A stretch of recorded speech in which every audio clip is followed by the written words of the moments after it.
नमस्कार दोस्तों, प्रस्तुत है सियाराम शरण गुप्त की लिखी कहानी काकी।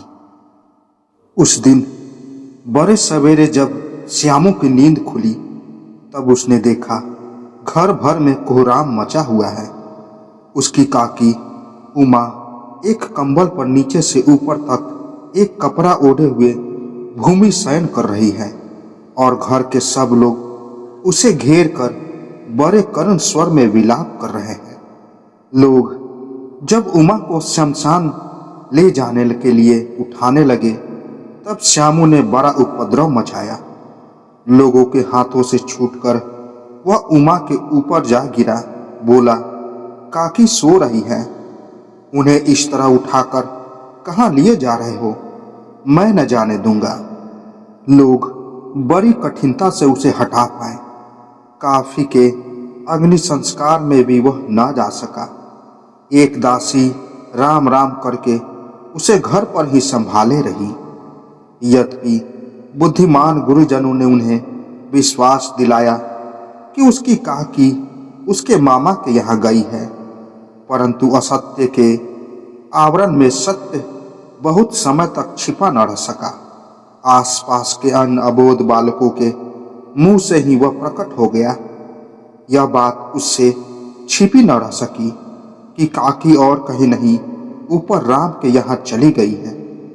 काकी के लिए कई दिन तक लगातार रोते रोते उसका रुदन तो क्रमशः शांत हो गया, परंतु शोक शांत न हो सका।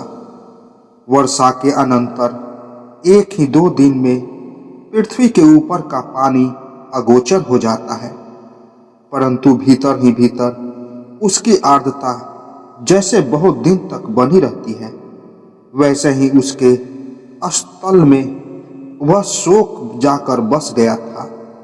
वह प्रायः अकेला बैठा बैठा शून्य मन से आकाश की ओर ताका करता। एक दिन उसने ऊपर एक पतंग उड़ती देखी। न जाने क्या सोचकर उसका हृदय एकदम खिल उठा।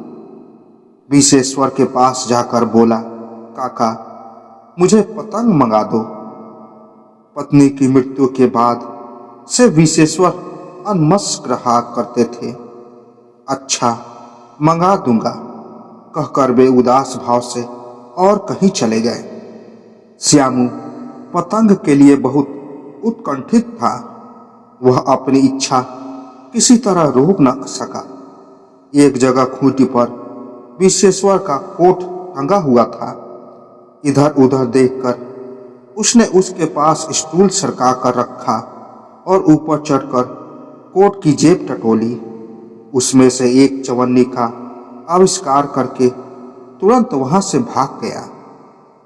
सुखिया दादसी का लड़का भोला श्यामू का स्वयं सेवक साथी था। श्यामू ने उसे चवन्नी देकर कहा, अपनी जीजी से कहकर गुपचुप एक पतंग और डोर मंगा दो। देखो, खूब अकेले में लाना, कोई जान न पावे। पतंग का आई एक अंधेरे घर में उसमें डोर बंधी जाने लगी। श्यामू ने धीरे से कहा, भोला किसी से न कहो तो एक बात कहूं? भोला सिर हिलाकर कहा, नहीं, किसी से नहीं कहूंगा। श्यामू ने रहस्य खोला, कहा, मैं यह पतंग ऊपर राम के यहाँ भेजूंगा। इसे पकड़कर काकी नीचे उतरेंगी। मैं लिखना नहीं जानता, नहीं तो इस पर उनका नाम लिख देता। भोला श्यामू से अधिक समझदार था। उसने कहा, बात तो बड़ी अच्छी सोची, परंतु एक कठिनता है। यह डोर पतली है, इसे पकड़कर काकी उतर नहीं सकती। इसके टूट जाने का डर है। पतंग में मोटी रस्सी हो तो सब ठीक हो जाए। श्यामू गंभीर हो गया। मतलब यह बात लाख रुपए की सुझाई गई, परंतु कठिनता यह थी कि मोटी रस्सी कैसी मंगाई जाए। पास में दाम नहीं और घर के जो आदमी उसकी काकी को बिना दया माया के जला आए हैं, वे उसे इस काम के लिए कुछ नहीं देंगे। उस दिन श्यामू को चिंता के मारे बड़ी रात तक नींद नहीं आई।